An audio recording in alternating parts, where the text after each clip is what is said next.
अस्सलाम वालेकुम फ्रेंड्स, आप देख रहे हैं अलमक्का टेक एंड बिजनेस। अब दुनिया भर से हमारे तमाम व्यूवर्स को नाइट मार्केट अपडेट में बहुत बहुत खुश आमदीद। तो दोस्तों, आज मार्केट में माहौल कुछ ऐसा था जैसे जश्न का समा हो, लेकिन मुझे ऐसे लगता है कि सभी कुछ ज़्यादा जल्दी में हैं, इसलिए कि कुछ तहफ़्फ़ुज़ात और ऐसे पॉइंट्स अभी भी बाकी हैं जिन्हें हमारी ऑडियंस भी और दुनिया भी इग्नोर कर रही है। तो मेरी कोशिश होगी कि मैं आपको बताता चलूँ, क्योंकि यहाँ पर जो जुमे का दिन डिसाइड हुआ है उसमें अगर थोड़ी सी भी ताख़ीर होती है तो क्या रिज़ल्ट हो सकते हैं, इस पे हम बात करेंगे। और एफओएमसी में जो नरमी आती चली जा रही है, कहीं वो मेंटली घाटे का सौदा तो नहीं, इस पे भी थोड़ा सा वर्क करने की ज़रूरत है। आफ्टर दैट हम मार्केट का रुख इख्तियार करेंगे। तो दोस्तों, पहले तो मैं आपको ये बता दूं कि आज सारा दिन दुनिया भर में यही बातें होती नहीं, लेकिन ऑयल प्राइसेस का एक बारीक नुक्ता जो मैंने नोट कर रखा है अपनी ऑडियंस के लिए, उसे शायद मेरी ऑडियंस ने ही नोट किया होगा अल्हम्दुलिल्लाह, और किसी ने नहीं। अभी तक WTI दोस्तों $80 फी बैरल को नहीं तोड़ सका। ठीक है, जब तक हम 80 प्लस हैं मुझे नहीं लगता कि और नरमी आने वाली है। दूसरी तरफ दोस्तों, ऑयल को तो मैं डिस्कस मज़ीद करूँगा ही। यहाँ पर मैं आपको बता दूं कि आज के दिन जो हॉर्मज़ से कुछ शिप्स के गुजरने का तस्करा हुआ और बताया गया कि डील एग्री होने के साथ ही वहाँ से शिप्स को रास्ता मिलना शुरू हो गया है। बाकायदा इसका जो इजहार है वो चचा ने खुद किया। लेकिन इन सारी चीज़ों के बावजूद दरमियान में अभी भी छोटी छोटी और इंतहाई छोटी छोटी नोक झोंक चल रही है, जो मेरे नज़दीक नहीं होनी चाहिए। एक रूमर मार्केट में आया आज, वो भी मैं क्लियर कर देता हूँ। रूमर ये था दोस्तों कि यूएस ने ईरान की आधी रकम जो है वो रिलीज़ कर दी है। ये रूमर था, इसके ऊपर बहुत हमारी टीम ने वर्क किया और एंड पे पता चला कि ये रूमर ही था, ऐसा कुछ नहीं हुआ। अभी इन चीज़ों पे वर्क होना है और ये किबल अज़ वक्त की बातें हैं। इन्हें पहले से ही यूं अगर मार्केट में डिस्कस किया जाएगा तो इनकी जो टेल है वो पकड़ना बड़ा मुश्किल हो जाएगा। इसी के साथ साथ दोस्तों, जेडी वेंस की तरफ से एक स्टेटमेंट आती है कि संडे के दिन ही डिजिटली ये जो कॉन्ट्रैक्ट था, यानी कि जिसे हम पीस डील बोलते हैं, ये साइन हो गई थी। अब इसके ऊपर भी काफ़ी ज़्यादा तहफ़्फ़ुज़ात हैं, लिहाजा ऐसी चीज़ें चल रही हैं। सो समझ लें कि ऑन एंड ऑफ ये चीज़ें चल रही हैं, कभी ऑन हो जाता है मूड और कभी ऑफ। तो ये चीज़ें फ़िलहाल दोस्तों अभी तक तो मार्केट को रत्ती भर भी नुकसान नहीं पहुंचा सकी, लेकिन आपको भी पता होगा, आप भी दुनिया में ही रहते हैं और दुनियादार हैं, कि ऐसी ही छोटी छोटी चीज़ें मिलकर एक बड़ा मसला खड़ा कर देती हैं। और इसके ऊपर आपको अपने कान जो हैं खुले रखने होंगे और एफओएमसी से रिलेटेड मैं अपडेट अभी शेयर करूंगा। तो दोस्तों, पहले एक नज़र इंडेक्स के ऊपर। इंडेक्स जो सुबह 99 करीब दोस्तों 51 और 54 के करीब घूम रहा था, एक टाइम पे ये 99.44 पे चला गया। अब मिडनाइट में आकर ये फिर से 99.56 पे आ गया है। कल है दोस्तों बैंक ऑफ जापान का इंटरेस्ट रेट, जब आप सो रहे होंगे उस वक्त इसका रिजल्ट आ गया होगा। एशियन मार्केट में इसका इम्पैक्ट देखना होगा। एशियन मार्केटें आप बहुत अच्छे से जानते हैं कि 3:30 सवा 3 के दरमियान जो सैरी का टाइम होता है, पाकिस्तान में अगर आप रहते हैं तो आपको पता होगा, इसी को ही फिर आप अदर अपने कंट्री साइड पे इसे मैच कर लीजिएगा। उस वक्त उसका रेट आ गया होगा। माहिरीन का कहना है, तजियाकारों का कहना है कि इसका कोई असर नहीं आने वाला। ठीक है, उसकी वजह यह है कि ये पिछले 6 माह से 25 बेस पॉइंट को बढ़ा रहे हैं, तो मार्केटों ने इसका कोई वज़न ही नहीं लिया। दूसरी अच्छी चीज़ ये है कि बैंक ऑफ इंग्लैंड, उनका इरादा बन रहा है कि अगर जुमे को ये पीस डील हो जाती है, फाइनल साइन हो जाते हैं, तो वो भी इंटरेस्ट रेट नहीं बढ़ाएंगे इस साल के इस महीने में। आगे का पता कोई नहीं है। ठीक है, ऐसा ना हो कि हमारी ऑडियंस ये समझ बैठे कि आपने कहा था कि अब इंटरेस्ट रेट 2026 में बढ़ेगा ही नहीं। ऐसा मैंने बिल्कुल नहीं कहा, सिर्फ जून को डिले किया जा रहा है। और आप भी जानते हैं कि जून बजट का महीना होता है तकरीबन ज़्यादातर कंट्रीज़ के लिए। तो अभी दोस्तों हम देख रहे हैं कि DXY इंडेक्स मिडनाइट में आके चल पड़ा है पॉजिटिव साइड पे। तो हम 99 अगर 60-65 पे पहुंच गए तो हो सकता है इसका बराह रास्त असर गोल्ड पे पड़े। गोल्ड का तजिया भी दोस्तों मैं आपके लिए यहाँ पे ऐड करूँगा आज। तो दोस्तों, एक नज़र यहाँ पर WTI क्रूड ऑयल पर। ठीक है जी, सुबह 80 हम 75 पे थे, अभी हम 80.58, 55, 60, 65 पे हैं। सो कॉल यहाँ पर ही इसके प्राइस चल रहे हैं। ब्रेंट सुबह 53.57 पे था, इस वक्त दोबारा रिपीट कर देता हूँ, 83.57 पे था, 83.57, और अभी 83.22 पे देखने को मिल रहा है।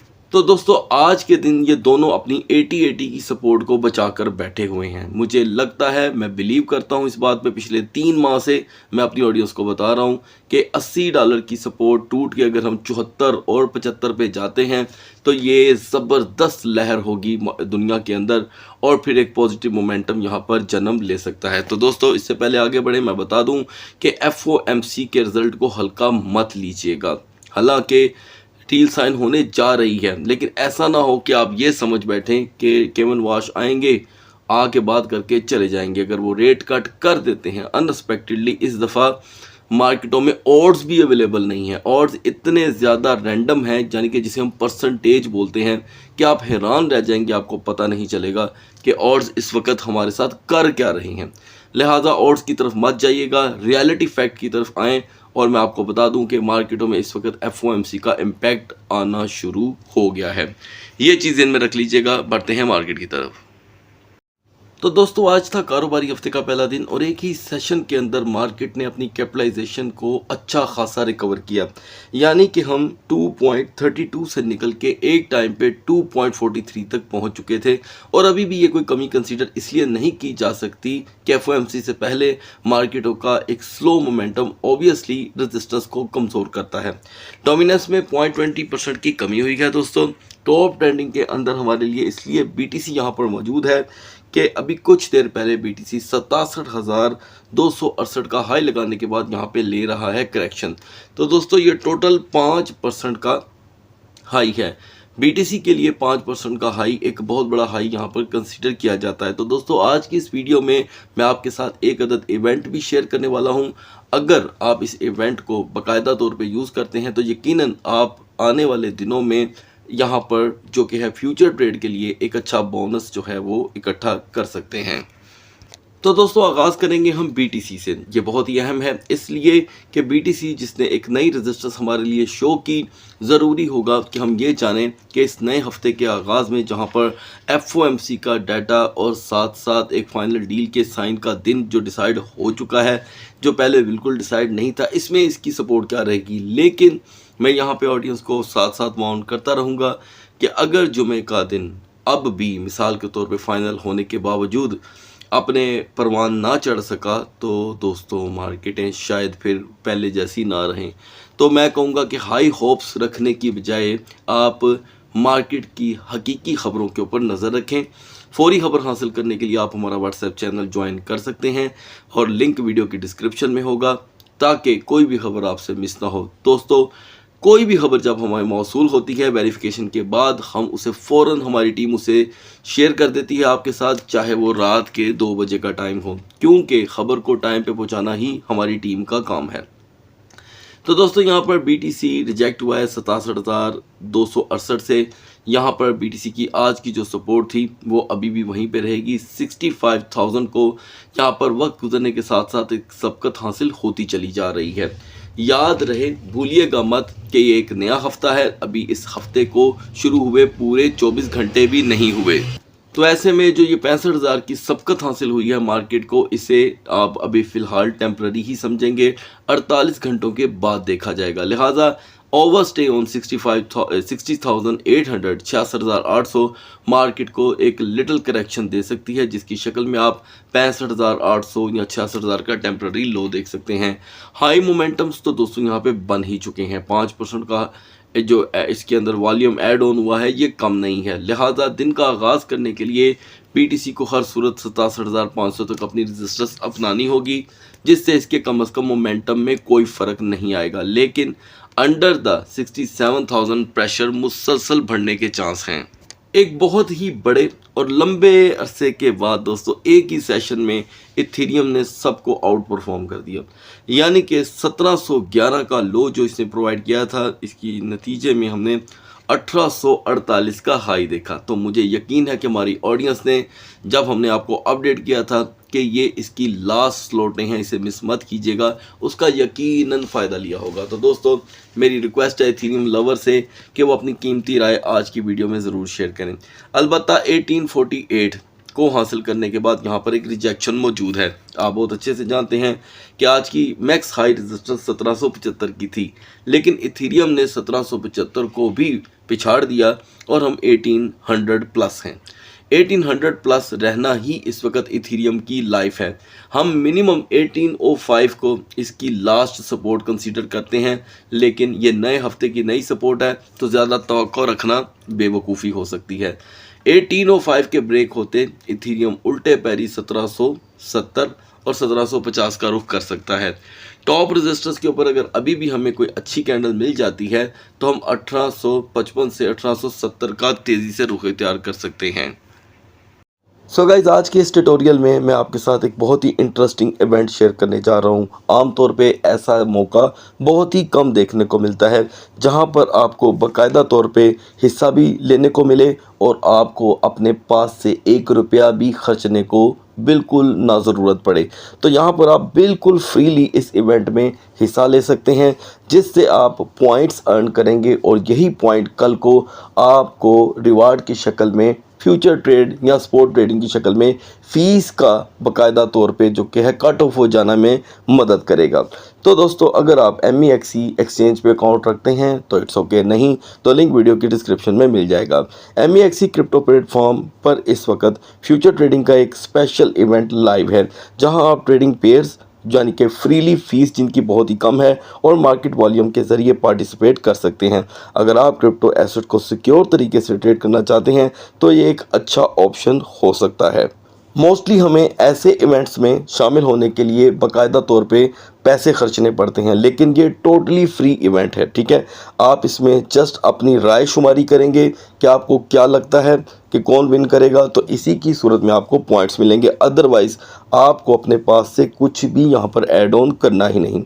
इस इवेंट की सारी डिटेल और ऑफिशियल लिंक आपको नीचे डिस्क्रिप्शन बॉक्स में मिल जाएंगे, वहां से आप डायरेक्ट चेकआउट कर सकते हैं। लेकिन दोस्तों, क्रिप्टो मार्केट क्योंकि वॉलेटाइल रहती है और अगर आप रूटीन वाइज तरह तरह की ट्रेड करते हैं तो फिर आपके लिए बड़ी आसानी है। बाकायदा तौर पे फिर आप ऑलरेडी पहले से ही सीखे सिखाए हैं।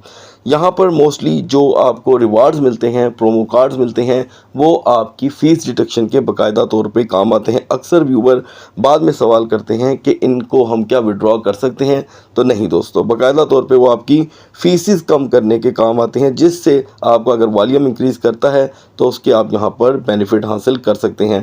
टोटल क्राइटेरिया, बाकायदा तौर पे इवेंट टाइमलाइन, आपको सब कुछ इसी लिंक में देखने को मिल जाएगा। तो बढ़ते हैं मार्केट की तरफ।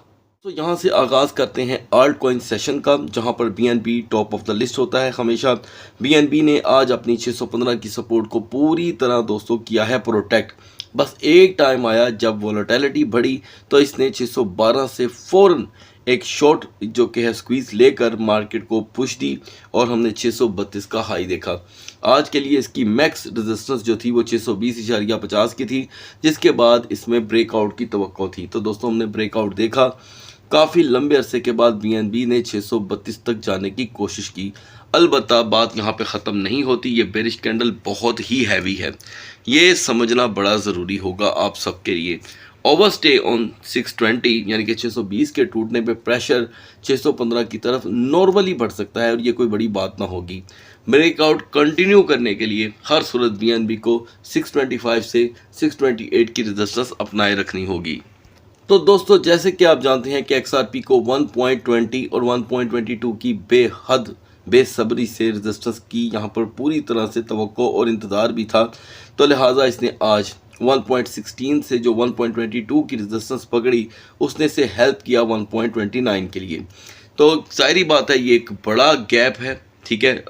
और XRP जब टूटा तो इसको तो आप डिस्कस ही ना करें तो बेहतर है कि कितना टूटा। आज एक ही सेशन में नहीं, 2 सेशन का कुल मिला के 13% का ये हाई इसे 1.25 की सपोर्ट देता है और नेक्स्ट रेजिस्टेंस के लिए एक बड़ा टारगेट सेट करता है, वो है दोस्तों 1.32, जिसे हासिल करना बड़ा मुश्किल होगा। सोलाना जिसकी आज के लिए जो हाई होप्स थी दोस्तों वो 70.10 और 70.40 के साथ जुड़ी थी, लिहाजा हम इसके करीब तो नहीं जा सके दोस्तों, इसमें कोई डाउट ही नहीं है। लेकिन 70.70 से सोलाना ने बाउंस लिया, ये बहुत ही क्लोज वन मामला था और 76.05 का आपके सामने हाई है। इस वक्त जो स्ट्रॉन्ग चीज़ है वो ये है कि सोलाना अपने दिन का आगाज़ कंटिन्यू करे 75 पॉइंट मिनिमम 20 से, यह इसे कनेक्ट रखेगा दोस्तों आने वाले बुल मोमेंटम के साथ। अदरवाइज 75 के ब्रेक होते ही 73.90 से 73.20 का अंदेशा बढ़ सकता है। जी कैश जो सुबह के हमारे तजिए के दरमियान दोस्तों 494 पे अवेलेबल था, आपको अपडेट किया गया था कि इसकी यहाँ पर यही एक आखिरी सपोर्ट है जो 490 की है और हाई होप्स इसकी 508 के साथ जाके कनेक्ट होती हैं। नतीजा ये निकला दोस्तों कि हमने 508 की रेजिस्टेंस भी देखी, हाई रहा 546 का और अब यहाँ पर 527 तक का लो आया है। पिछले 8 घंटे से जी कैश अब इस जगह पे लड़खड़ा रहा है 530 के ऊपर। एक्स्ट्रा लड़खड़ाना जी कैश को ऑब्वियसली यहाँ पे दोस्तों करता है कमज़ोर, यानी कि इसकी जो हिस्ट्री है हमारे साथ साथ है। हम जब भी इस लेवल से क्रैश हुए हैं या गिरे हैं तो हमें 525 से 522 की यहाँ पर सपोर्ट मिली है और इससे ज़्यादा की अगर बात की जाए दोस्तों तो ये कोई नहीं जानता। टेक्निकल एनालिसिस बस यहीं तक होते हैं। नेक्स्ट ब्रेकआउट के लिए इस जी कैश को 533.90 की ज़रूरत रहेगी।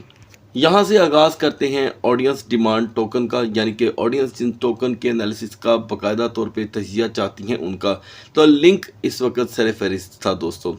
लिंक जिसे हमने आपके साथ शेयर किया था 7.90 से लेके 8.05 के लिए और आपको अपडेट किया गया था कि 8.15 के बाद ही कोई नया ब्रेकआउट आएगा, तब तक हम इसे डिस्कस नहीं करेंगे। तो हमारी जो लास्ट इसके तजिए की जो वीडियो थी उसके मुताबिक आज हमने देखा दोस्तों कि लिंक ने 8.59 का हाई दिया। दिन का आगाज़ 8.06 से रहा, ये स्ट्रॉन्ग रेजिस्टेंस थी। अभी के लिए यहाँ पर लिंक का रिवर्सल देखने को मिल रहा है और अगर हम 8.55 पे वापस आ जाते हैं तो ये तोड़ फोड़ थोड़ी देर के लिए रुक भी सकती है, लेकिन अगर ऐसा नहीं होता तो 8.40 से 8.35 का एक नॉर्मल करेक्शन आएगा। दूसरा ऑडियंस डिमांड कॉइन था दोस्तों एवेक्स। एवेक्स के बारे में सबसे ज़्यादा ये सवाल पूछा गया कि why Avax is so undervalued in this scenario.